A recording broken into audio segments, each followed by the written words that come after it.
2-1 ഒരു കിടിലൻ വിജയത്തോടുകൂടി അർജന്റീന ഫൈനലിലേക്ക് കയറിയിട്ടുണ്ട്.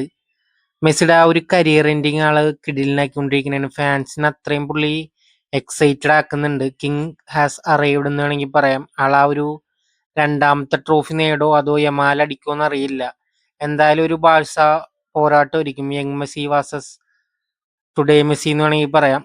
ആള് അത്രയും സ്നേഹിക്കുന്ന ഒരു പ്ലെയർ കൂടിയാണ്. രണ്ടുപേരും അങ്ങാടും ഇങ്ങോട്ടും സ്നേഹിക്കുന്ന പ്ലെയറാണ്. ആളൊരു തിരിച്ചടി നൽകുമോന്നറിയില്ല മെസ്സിക്ക് എന്തായാലും. അതുപോലത്തെ പെർഫോമൻസ് ആണ് യമാലിന്റെ ഭാഗത്ത് നിന്ന്. ഇപ്പോൾ അർജന്റീന ഫാൻസ് എന്തായാലും രണ്ട് വള്ളത്തിലും കാല് ചവിട്ടിയിട്ടുണ്ട്. പക്ഷെ എല്ലാ വേൾഡും എന്തായാലും നിലവിൽ സ്പെയിനെ സപ്പോർട്ട് ചെയ്യുള്ളൂ. കാരണം എല്ലാവർക്കും എങ്ങനെയെങ്കിലും അർജന്റീന തോപ്പിച്ചാൽ മതി. എൻസോ ഫെർണാണ്ടസ് എന്താ പറയാ, ഒരു കിടിലൻ പ്ലെയർ. ആളുടെ ആറ്റിറ്റ്യൂഡ് ആണെങ്കിലും എല്ലാം, ആ ഒരു ഗോളാണെങ്കിലും ആൾ ബാക്ക് ടു ബാക്ക് ട്രൈ ചെയ്തുകൊണ്ടിരിക്കണായിരുന്നു. ഒരു കിടിലൻ ഗോൾ എന്ന് വേണമെങ്കിൽ പറയാം. അവിടെ നിന്ന് ആള് ഒരുപാട് നേരമായി ആ ഒരു ഫിനിഷിങ്ങിന് വേണ്ടി കാത്തിരിക്കുന്നു. ആ ഒരു മോക്കിങ്ങിന് എല്ലാത്തിനും പുള്ളി ഒരു കിടിലൻ ഗോൾ കൊടുത്തു എന്നുള്ളതാണ്. അതും മെസ്സിയുടെ അസിസ്റ്റിൽ ഒരു കിടിലൻ പെർഫോമൻസ് ആണ്. പുള്ളിയുടെ ആ ഒരു പീക്ക് ലെവൽ എന്ന് വേണമെങ്കിൽ പറയാം. ആദ്യം അടിച്ചത് ഗോഡന്റെ ആ ഒരു ഗോളായിരുന്നു, എല്ലാവരും കണ്ടിട്ടുണ്ടാവും. അത്യാവശ്യം നല്ലൊരു ക്രോസ് ആയിരുന്നു റോജേഴ്സിന്റെ ഭാഗത്തുനിന്ന്. പിന്നെ ആ ഒരു തിരിച്ചടി മാർട്ടിനസിന്റെ ഭാഗത്തുനിന്ന് ഒരു പീക്കാണെന്ന് വേണമെങ്കിൽ പറയാം. ഇമോഷണലി അത്രയും തകർന്നിട്ടുണ്ടാവും ഫാൻസ്. മെസ്സിയുടെ ഭാഗത്തു നിന്നാണെങ്കിൽ എന്താ പറയാ, ബാക്ക് ടു ബാക്ക് ടോപ്പ്. ആള് 2 അസിസ്റ്റ് ഉണ്ടായിരുന്നു തുടർച്ചയായ എല്ലാ മത്സരങ്ങളിലും. അതും ഈ ഒരു ഏജിലെ ആളൊരു പീക്ക് ലെവൽ പെർഫോമൻസ് ആണ് ആൾ കാഴ്ചവെച്ചുകൊണ്ടിരിക്കുന്നത്. ആ ഒരു ജൂഡിനായിട്ടുള്ള സീനൊക്കെ നമ്മൾ കണ്ടാണ്, ഒരു മോക്കിംഗ് ഒക്കെ. പുള്ളി അതിനുശേഷം ഒരു ബീസ്റ്റ് ആയെന്ന് വേണമെങ്കിൽ പറയാം. ആള് മാറിപ്പോയി. ജൂഡിന് എന്തായാലും, ജൂഡിന് എല്ലാവർക്കും ഇഷ്ടമാണ്. പക്ഷെ ആളുടെ ഇന്നലത്തെ പെർഫോമൻസ് അത്ര പോരായിരുന്നു. കിടിലനായിട്ട് മെസ്സിനെ രണ്ടുമൂന്ന് പുള്ളി തടയാനൊക്കെ നോക്കുന്നുണ്ടായിരുന്നു. പക്ഷെ ആളൊരു ഗോട്ടാണെന്ന് എല്ലാവർക്കും അറിയാം. ഇംഗ്ലണ്ടിനെ തിരിച്ച് ഹോമിലേക്ക് അയച്ചു എന്നുള്ളതാണ്. അത്രയും കിടിലൻ പെർഫോമൻസ് ആയിരുന്നു അർജന്റീനയുടെ ഭാഗത്തുനിന്ന്. ഇംഗ്ലണ്ടിനെ തോറ്റതിന് ഒരേ ഒരു കാരണമുള്ളൂ, അത് എന്തായാലും തോമസ് തുക്കേൽ തന്നെയാണ്. ആളാണ് ടീമിനെ എന്തായാലും തോപ്പിച്ചത്. ആളുടെ ആ ഒരു ടാറ്റിക്സ് ലാസ്റ്റ് ടൈമിൽ ആള് ടീമിനെ നശിപ്പിച്ചു എന്ന് വേണമെങ്കിൽ പറയാം. ഒരു ബോറ് ടാറ്റിക്സ് ആയിരുന്നു ആളുടെ ഭാഗത്തുനിന്ന് വന്നത്. ഈ ടീമിന്റെ മെന്റാലിറ്റിനെ ആരും ക്വസ്റ്റ്യൻ ചെയ്യാൻ പോകരുത്. കാരണം അത്രയും പീക്കാണ്. ഈ ഒരു യുവതലമുറ എന്ന് വേണമെങ്കിൽ പറയാം. ബാഴ്സയുടെ ആ ഒരു ബോയ്സ് തമ്മിലുള്ള മത്സരമാണ്. അർജന്റീനയുടെ കംബാക്ക് ഒക്കെ എന്തായാലും കിടിലൻ തന്നെയാണ്. അവർ ഈ ബാക്ക് ടു ബാക്ക് നടത്തുന്നുണ്ട്. ആ വിശ്വസനീയം എന്നൊക്കെ വേണമെങ്കിൽ പറയാം.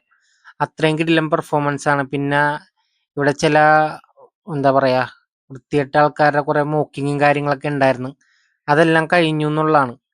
സ്പെയിൻ ആണെങ്കിലും എന്താ പറയാ, ഒരു വണ്ടർഫുൾ പെർഫോമൻസ്, പീക്ക് ലെവൽ എന്നൊക്കെ വേണമെങ്കിൽ പറയാം. എല്ലാ ബിഗ് ടീമിനെ അടിച്ചു വന്നേക്കണേണ് സ്പെയിൻ. അപ്പൊ എന്താ പറയാ, കമ്മിങ് ബാക്ക് ടു മാസ്റ്റർ എന്ന് വേണമെങ്കിൽ പറയാം.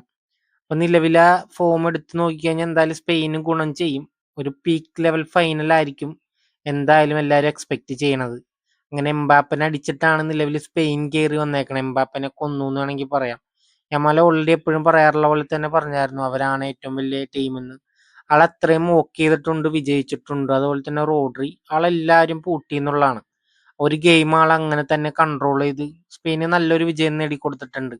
പെഡ്രോ പോറോ, ആളുടെ പെർഫോമൻസ് ആണെങ്കിലും റൈറ്റ് ബാക്കിൽ, ഡിഫൻസിലാണെങ്കിൽ ഡിഫൻസിലുണ്ട്. Goal അടിക്കാനാണെങ്കിൽ goal അടിക്കാനുണ്ട്. ആ ഒരു വൺ ടച്ച് കൊടുത്ത ആള് തന്നെ ക്രിയേറ്റ് ചെയ്തെടുത്ത ഒരു കിടിലൻ ചാൻസ് എന്ന് വേണമെങ്കിൽ പറയാം.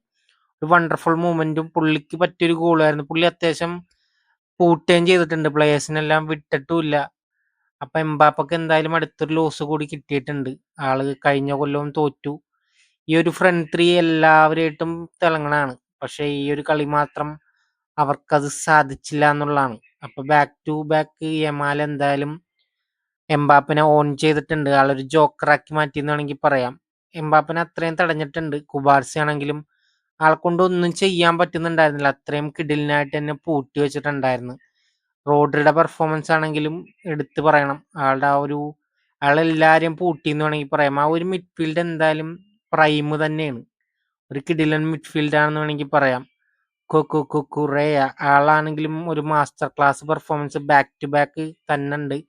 ഡാനി ഓൾമോയുടെ പെർഫോമൻസ് ആണെങ്കിലും പണ്ടാരേക്ക് ഓർമ്മിപ്പിച്ചെന്നുള്ളതാണ്. ഈ ഒരു മിഡ്ഫീൽഡും അങ്ങനെയൊക്കെ തന്നെയാണ്. ആ ഒരു ഓർമ്മപ്പെടുത്തൽ എപ്പോഴും ഉണ്ടാവും, ഡാനി ഓൾമോന്റെ കയ്യിൽ നിന്ന് വന്നതാണെങ്കിലും. അപ്പൊ സ്പെയിൻ എന്തായാലും ഒരു വിജയം അർഹിക്കുന്നുണ്ട് ഫൈനലിൽ.